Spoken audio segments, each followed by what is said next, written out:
ನಮಸ್ಕಾರ. ಕಥೆ ಚೊಮ್ಮಲ್ಲುಂಗ್ಮ. ಅಧ್ಯಾಯ 27. ಲೇಖಕರು ಹರೀಶ್ ಕುಮಾರ್ ಎ. ನಿರೂಪಣೆ ಡಾಕ್ಟರ್ ಕೃಷ್ಣವೇಣಿ ಶ್ರೀಧರ್. ಕಥೆ ಮುಂದುವರಿಯುತ್ತದೆ. ಆ ಮುದುಕ ನಕ್ಕು, ಈ ಭರತ ಭೂಮಿಯಲ್ಲಿ ಯಾರು ಬೇಕಾದರೂ ನೆಮ್ಮದಿಯ ಜೀವನ ನಡೆಸಬಹುದು ಎಂದು ಇಡೀ ಜಗತ್ತು ಸಾರಿ ಹೇಳುತ್ತದೆ. ಈ ಭೂಮಿಯ ಮೂರೂ ಕಡೆ ಭಗವಂತ ಸಮುದ್ರವನ್ನು ಸೃಷ್ಟಿಸಿ ಮತ್ತೊಂದು ಭಾಗದಲ್ಲಿ ಹಿಮಾಲಯವನ್ನು ಕಾವಲಿಗಿಟ್ಟಿದ್ದಾನೆ. ಆದರೆ ಈ ಭೂಮಿಗೆ ಪರಕೀಯರ ಭಯಕ್ಕಿಂತ ಒಳಗಡೆ ಇರುವ ರಣಹೇಡಿಗಳ ಭಯವೇ ಹೆಚ್ಚು. ಈ ಭೂಮಿಯ ಹಣೆ ಬರಹವೇ ಇಷ್ಟಿರಬಹುದು. ತಾವು ನಮ್ಮೊಡನೆ ಬದುಕು ಕಟ್ಟಿಕೊಳ್ಳುತ್ತೀರಿ ಎಂದರೆ ನಮ್ಮ ಅಭ್ಯಂತರವೇನೂ ಇಲ್ಲ. ಆದರೆ ತಾವುಗಳು ವಿವಾಹ ಸಂಸ್ಕಾರ ಮಾಡಿಕೊಂಡಂತೆ ನಮಗೆ ಕಾಣುತ್ತಾ ಇಲ್ಲ ಎಂದು ತನ್ನ ಅನುಮಾನ ವ್ಯಕ್ತಪಡಿಸಿದ ಆ ಕಪ್ಪು ವರ್ಣದ ಕುಲದ ವೃದ್ಧ. ನಾನು ನಡುವೆ ಬಾಯಿ ಹಾಕಿ, ಮಹನೀಯ, ನಾವಿಬ್ಬರೂ ವಿಭಿನ್ನ ಕುಲ ಮತ್ತು ವರ್ಣದವರು. ಈಗಾಗಲೇ ದ್ವಿಜರಿಗೂ ಶೂದ್ರರಿಗೂ ಸಮರವಾಗಿ ಭರತ ಕಂಡ ರಕ್ತವರ್ಣಕ್ಕೆ ತಿರುಗಿದೆ. ಮತ್ತೆ ನಾವು ವಿವಾಹವಾದರೆ ಸಮಾಜದಲ್ಲಿ ನಡೆಯುವ ಕ್ಷೋಭೆಗೆ ಮಿತಿಯೇ ಇರುವುದಿಲ್ಲ ಎಂದು ಹೇಳಿದೆ. ನಯನಕಾಂತಿ ನನ್ನ ಕಡೆಗೆ ಕೆಂಗಣ್ಣು ಬಿಟ್ಟಳು.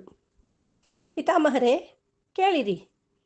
ಒಂದು ಹೆಣ್ಣು ಒಮ್ಮೆ ಮಾತ್ರ ಒಬ್ಬ ಪುರುಷನಿಗೆ ಮನಸ್ಸು ಕೊಡಬಲ್ಲಳು. ಅದು ನನ್ನಿಂದ ಆಗಿ ಹೋಗಿದೆ. ನನ್ನ ಮನಸ್ಸು ಸುರಾನನು ನನ್ನ ಆರ್ಯ ಎಂದು ಒಪ್ಪಿಕೊಂಡು ಬಿಟ್ಟಿದೆ. ಮುಂದೆ ಪರಿಹಾರವೇನು ತಾವೇ ಹೇಳಿರಿ ಎಂದು ಕೇಳಿದಳು. ನಿಮ್ಮ ಸಮಸ್ಯೆಗೆ ಉತ್ತರ ನನ್ನಲ್ಲಿಲ್ಲ. ಯಾರಾದರೂ ಧರ್ಮಶಾಸ್ತ್ರ ಬಲ್ಲಂತಹ ಪಂಡಿತರ ಬಳಿಯೇ ನೀವು ಹೋಗಬೇಕು ಎಂದು ಹೇಳಿದರು ಆ ವೃದ್ಧ. ಸರಿ, ನಾವು ಹಾಗೇ ಮಾಡೋಣ, ನಾನು ಹೇಳಿದೆ. ಅದಕ್ಕೆ ಅವಳು, ನಾನು ಒಪ್ಪುವುದಿಲ್ಲ. ಕ್ಷತ್ರಿಯ ಕನ್ಯೆ ಒಬ್ಬಳು ಶೂದ್ರವರನನ್ನು ಮದುವೆ ಆಗಲು ಯಾವ ಬ್ರಾಹ್ಮಣನೂ ಒಪ್ಪಲಾರ ಎಂದಳು. ನನ್ನ ಒಂದು ಸಲಹೆಯನ್ನು ಪಾಲಿಸಿ ತಾವುಗಳು ಮುಂದೆ ಕಾಣುವ ಪರ್ವತದ ಮೇಲೆ ಸೂರ್ಯನಾರಾಯಣನ ದೇವಾಲಯಕ್ಕೆ ಹೋಗಿ ಅಲ್ಲಿ ಅರ್ಚಕ ಪಂಡಿತರ ಬಳಿ ನಿಮ್ಮ ಸಮಸ್ಯೆಯನ್ನು ಹೇಳಿಕೊಳ್ಳಿರಿ. ಅವರು ಅಸಾಧ್ಯ ಎಂದು ಹೇಳಿದರೆ ಮರಳಿ ನಮ್ಮ ಬಳಿಗೆ ಬನ್ನಿರಿ. ಆಗಬಹುದೇ ಎಂದು ಹೇಳಿ ನಸುನಕ್ಕರು ಆ ವೃದ್ಧರು. ನಾವಿಬ್ಬರೂ ಆ ವೃದ್ಧನ ಸಲಹೆಯನ್ನು ಒಪ್ಪಿಕೊಂಡೆವು. ಆ ಕತ್ತಲ ನಾಡಿನ ಜನ ಆ ರಾತ್ರಿ ಅಲ್ಲಿಯೇ ಗುಡಾರ ಹಾಕಿ ಉಳಿದುಕೊಂಡರು. ನಾವಿಬ್ಬರೂ ಆ ರಾತ್ರಿ ಅವರಲ್ಲಿಯೇ ಕಳೆದು ಮಾರನೇ ದಿನ ಇಬ್ಬರೂ ನಮ್ಮ ನಮ್ಮ ಕುದುರೆ ಮೇಲೆ ಕುಳಿತು ಪರ್ವತವನ್ನೇರಿ ಸೂರ್ಯನಾರಾಯಣನ ದೇವಾಲಯವನ್ನು ತಲುಪಿದೆವು. ಸೂರ್ಯನಾರಾಯಣನ ದೇವಾಲಯ ತುಂಬ ಪುರಾತನವಾಗಿದ್ದು ಆ ದೇವಾಲಯದ ಸುತ್ತಲೂ 24 ಕೋನಗಳು ಇದ್ದು ನೋಡಲು ಸೂರ್ಯನ ಕಿರಣಗಳನ್ನು ಹೋಲುತ್ತಾ ಇತ್ತು. ದೇವಾಲಯವನ್ನು 7 ಕುದುರೆಗಳು ಹೊತ್ತು ಸಾಗುತ್ತಾ ಇರುವಂತೆ ಕಟ್ಟಲಾಗಿತ್ತು.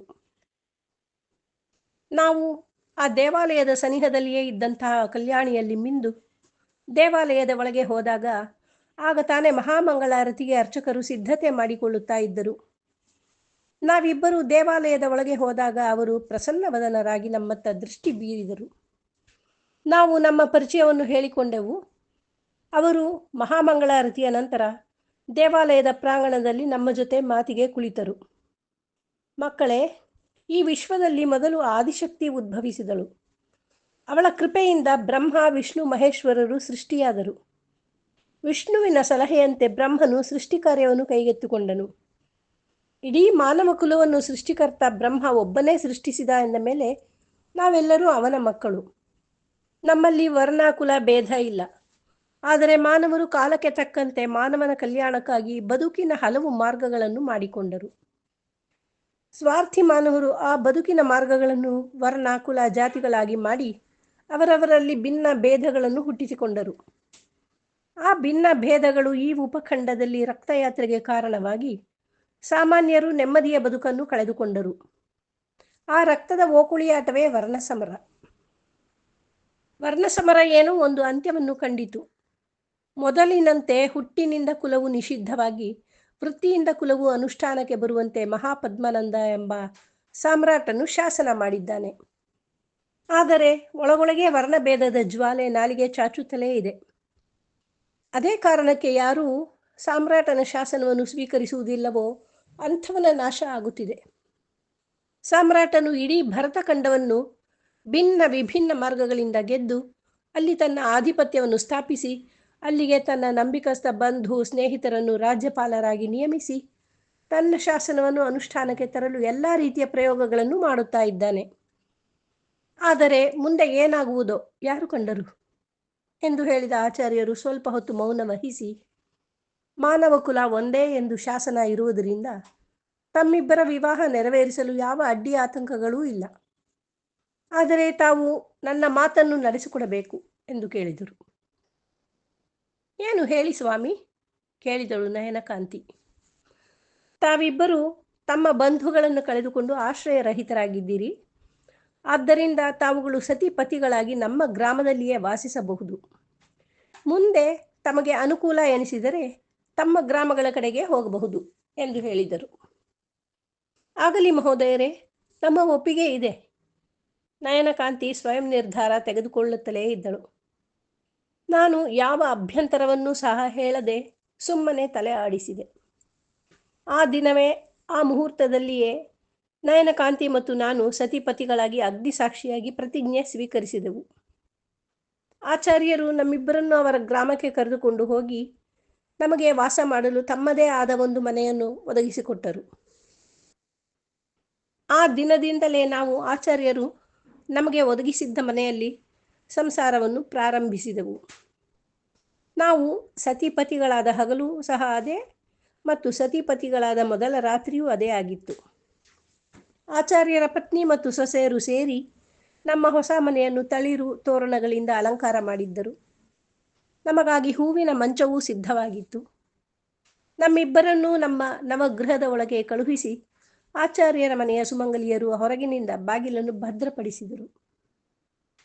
ಮಲ್ಲಿಗೆಯನ್ನು ಮುಡಿದು ನನ್ನ ಸನಿಹ ಮಂಚದ ಮೇಲೆ ಕುಳಿತ ನನ್ನ ನಯನಕಾಂತಿ ನನ್ನನ್ನೇ ದೃಷ್ಟಿಸಿ ನೋಡುತ್ತಾ ಮುದ್ದು ಮುದ್ದಾಗಿ ಆರ್ಯ ಎಂದಳು. ನಾನು ಅವಳತ್ತ ನೋಡಿದೆ. ಅವಳು ಉಚ್ಚರಿಸಿದ ಆರ್ಯ ಎನ್ನುವ ಪದವು ನನ್ನ ಮೈ ನರನಾಡಿಗಳಲ್ಲಿ ನವಕಂಪನವನ್ನುಂಟು ಮಾಡಿತ್ತು. ಆರ್ಯ, ನೀವು ಏನು ನೋಡುತ್ತಾ ಇದ್ದೀರಿ? ನಮ್ಮನ್ನು ಭಗವಂತ ಜನ್ಮ ಜನ್ಮಾಂತರಗಳಲ್ಲಿ ಸತಿಪತಿಗಳಾಗಿಯೇ ಸೃಷ್ಟಿ ಮಾಡಿದ್ದಾನೆ. ಅದಕ್ಕಾಗಿಯೇ ಎಲ್ಲಿಯೋ ಹುಟ್ಟಿ ಎಲ್ಲಿಯೋ ಬೆಳೆದ ನಾವು ಯಾವುದೋ ಒಂದು ವಿಚಿತ್ರ ಸನ್ನಿವೇಶದಲ್ಲಿ ಜೊತೆಯಾದವು. ಕಾರಣ ಏನು ಗೊತ್ತಾ? ಅದು ಜನ್ಮಾಂತರಗಳ ಅನುಬಂಧ. ಮತ್ತೆ ನಾವು ಈ ಜನ್ಮದಲ್ಲಿಯೂ ಒಂದಾಗಿದ್ದೇವೆ. ಲಕ್ಷ್ಮೀನಾರಾಯಣರ ರೀತಿ ಸತಿಪತಿಗಳಾಗಿದ್ದೇವೆ. ಇನ್ನು ಮುಂದೆ ನಾವು ಒಂದಾಗಿ ನಿಲ್ಲೋಣ. ನಿಮ್ಮ ಉದ್ದೇಶ ಸಾಧನೆಗೆ ನಾನು ಹೆಗಲು ಕೊಟ್ಟು ನಿಲ್ಲುತ್ತೇನೆ ಎಂದು ಹೇಳಿದ ನನ್ನ ಪತ್ನಿ ನಯನಕಾಂತಿ ನನ್ನ ಹಸ್ತದ ಮೇಲೆ ತನ್ನ ಹಸ್ತವನ್ನು ಇಟ್ಟು ಅಭಯ ನೀಡಿದಳು. ನನಗೆ ಇದೆಲ್ಲ ಒಂದು ವಿಚಿತ್ರ ಸನ್ನಿವೇಶವಾಗಿ ಕಾಣುತ್ತಾ ಇತ್ತು. ಇದೆಲ್ಲ ಸತ್ಯವೇ ಮಿಥ್ಯವೇ ಎನ್ನುವ ದ್ವಂದ್ವದಲ್ಲಿ ಸಿಲುಕಿ ಒದ್ದಾಡುತ್ತಾ ಇದ್ದೆ. ನಾನು ಅವಳ ಮುಖವನ್ನೇ ಆಶಾಭಾವದಿಂದ ನೋಡಿದೆ. ನಾನು ಮತ್ತು ಅವಳು ಈಗ ಸತಿಪತಿಯರು. ನಾವು ಈ ಜನ್ಮ ಪೂರ್ತಿ ಒಂದಾಗಿರುತ್ತೇವೆ. ಈ ಭರತಖಂಡದಲ್ಲಿ ನಮ್ಮಿಬ್ಬರಿಂದ ಉದಿಸುವ ಸಂತಾನವು ಅನುಪಮವಾಗಿರುತ್ತದೆ. ಇಡೀ ವಿಶ್ವಕ್ಕೆ ಮಾದರಿಯಾಗಿರುತ್ತದೆ. ನಮ್ಮ ಸಂತತಿ ಯುದ್ಧಗಳನ್ನು ನಾಶ ಮಾಡುತ್ತದೆ. ವರ್ಣ ಕುಲ ಭೇದಗಳನ್ನು ಸರ್ವನಾಶ ಮಾಡಿ ಮಾನವ ಕುಲ ಒಂದೇ ಎನ್ನುವ ಸಮಾನತೆಯನ್ನು ಸ್ಥಾಪಿಸುತ್ತದೆ. ಇಂತಹ ಸಮಾನತೆ ಸ್ಥಾಪನೆಗೆ, ಅಂತಹ ಸಮೃದ್ಧ ಸನಾತನ ಭಾರತಕ್ಕೆ ನಾವಿಬ್ಬರೂ ಕಾರಣರಾಗುತ್ತೇವೆ ಎಂದೆಲ್ಲ ಯೋಚಿಸಿದೆ. ನನಗೆ ನಯನಕಾಂತಿಯಲ್ಲಿ ಅತೀತವಾದ ಒಂದು ನವಪ್ರೇಮವೊಂದು ಉದ್ಭವಿಸಿತು. ಅವಳ ಕಡೆ ಅಕ್ಕರೆಯಿಂದ ನೋಡಿದೆ. ದೇವಿ ಎಂದೆ. ಅವಳ ಕಣ್ಣುಗಳಲ್ಲಿ ಕಣ್ಣೀರು ಕೋಡಿಯಾಗಿ ಹರಿಯಿತು. ನಾನು ಅವಳನ್ನು ಬಾಚಿ ತಬ್ಬಿದೆ. ನನ್ನಿಂದ ಅಪಚಾರವಾಯಿತೇ ದೇವಿ ಎಂದೆ ಅವಳ ಗಲ್ಲವನ್ನು ಮುದ್ದಿಸುತ್ತಾ. ಅಷ್ಟರಲ್ಲಿ ಮನೆಯಿಂದ ಹೊರಗೆ ಬೀದಿಯಲ್ಲಿ ನಾಯಿಗಳು ಒಂದೇ ಸಮನೆ ಬೊಗಳತೊಡಗಿದ್ದವು. ಅವಳು ನನ್ನ ಕಣ್ಣುಗಳಲ್ಲಿ ತನ್ನ ಕಣ್ಣುಗಳನ್ನು ನೆಟ್ಟಿದ್ದಳು. ಇದ್ದಕ್ಕಿದ್ದಂತೆ ಬೊಗಳುವುದನ್ನು ನಿಲ್ಲಿಸಿದ ನಾಯಿಗಳು ಭೋ ಎಂದು ಅಳತೊಡಗಿದವು. ಅವಳ ಮುಖ ನೆಮ್ಮದಿಯನ್ನು ಕಳೆದುಕೊಂಡಂತೆ ಆಯಿತು. ಆರ್ಯ, ನಾಯಿಗಳು ಅಳುವುದು ಶುಭ ಸೂಚಕವಲ್ಲ ಎಂದು ಹೇಳಿದಳು. ಅವಳ ಮಾತುಗಳಲ್ಲಿ ಕಳವಳದ ಕಂಪನ ಇತ್ತು. ನಾನು ಸಣ್ಣಗೆ ನಕ್ಕು, ಹಾಗೇನಿಲ್ಲ ದೇವಿ. ವಿವಾಹದಲ್ಲಿ ಆಶೀರ್ವಾದ ಮಾಡಲು ಬಂದವರು ಉಂಡು ಎಸೆದ ಎಂಜಲ ಎಲೆಗಳನ್ನು ನೆಕ್ಕಿ ಹೊಟ್ಟೆ ತುಂಬಿದ ನಾಯಿಗಳು ಸಂತೋಷದಿಂದ ಹಾಡುತ್ತಾ ಇವೆ ಅಷ್ಟೆ. ಅದು ಒಂದು ಥರದ ಕಳ್ಳು ಕುಡಿದವರ ಅಮಲಿನ ಅಳುವಿನಂತೆ ಎಂದು ಹೇಳಿ ಜೋರಾಗಿ ನಕ್ಕು ಬಿಟ್ಟೆ.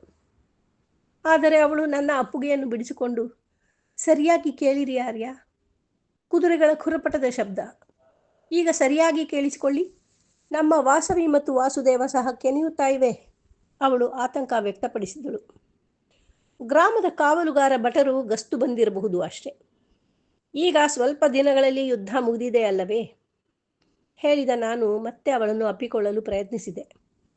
ಆದರೆ ಅವಳು ಕಿಟಕಿಯ ಬಳಿಗೆ ಭರ್ರನೆ ಹೋಗಿ ಹೊರಗೆ ನೋಡಿ, ಆರ್ಯ, ಏನೋ ಅನಾಚಾರ ಆಗುವ ಸಂಭವ ಇದೆ. ಸುಮಾರು 50 ಮಂದಿ ಸೈನಿಕರು ಕುದುರೆಗಳ ಮೇಲೆ ಕುಳಿತು ಬಂದಿದ್ದಾರೆ. ಅವರುಗಳ ಕೈಯಲ್ಲಿ ಉರಿಯುತ್ತಾ ಇರುವ ಪಂಜುಗಳು ಮತ್ತು ಹೊಳಪಿನ ಖಡ್ಗಗಳು ಇವೆ ಎಂದು ಹೇಳಿದಳು ಭಯವನ್ನು ವ್ಯಕ್ತಪಡಿಸುತ್ತಾ. ನಾನು ಸಹ ಕಿಟಕಿಯಿಂದ ಹೋಗಿ ಹೊರಗೆ ನೋಡಿದೆ. ಅಷ್ಟರಲ್ಲಿ ಧಬಧಬ ಧಬಧಬ ಆಚಾರ್ಯರ ಮನೆಯ ಬಾಗಿಲು ಬಡಿಯುವ ಶಬ್ದ. ಅದರ ಹಿಂದೆಯೇ ಗದ್ದಲ, ಗೋಳಾಟ, ಸೈನಿಕರ ಆರ್ಭಟ. ಕಥೆ ನಾಳೆ ಮುಂದುವರಿಯುತ್ತದೆ. ಧನ್ಯವಾದಗಳು. ಜೈ ಹಿಂದ್, ಜೈ ಕರ್ನಾಟಕ ಮಾತೆ.